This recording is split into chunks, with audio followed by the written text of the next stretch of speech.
Estamos no porto de Malpica, símbolo da Galicia mariñeira. Eses barcos que ven as miñas costas non serían o que son sen elas. Acaban de recibir un recoñecemento moi especial, a medalla de ouro ao mérito profesional. Hoxe colámonos nunha clase de formación de futuras redeiras.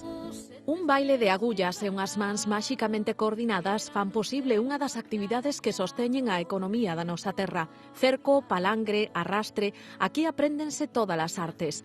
A mestra é Ángeles, unha muller que ia para a administrativa e que acabou traballando na tradición familiar. Meu pai viviu no río no mar, anduvo ao mar, meu abuelo tamén, e morreu no mar tamén. Nunca se me pasou.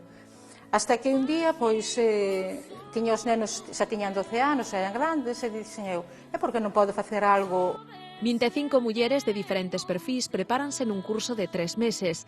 Tania é unha delas. A súa parella, mariñeiro, animouna a meterse no mundo das redes. Teño 3 fillos, vivo en Malpica, necesitaba un traballo. Elvira estudou perruquería, pero leva o mar no sangue e iso tirou máis que calquera cabeleira. Tiña moitas ganas de aprender a ser redeira.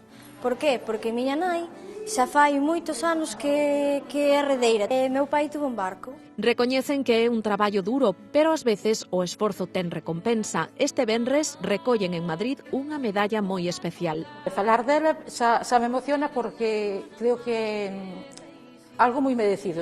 O sector primario non vive un momento de esplendor. Ángeles augura, sen embargo, que isto ten por vir. Os barcos sin artes non poden ir ao mar. Pois así neste improvisado taller de fíos e agullas deixámolas tecendo o futuro de Galicia.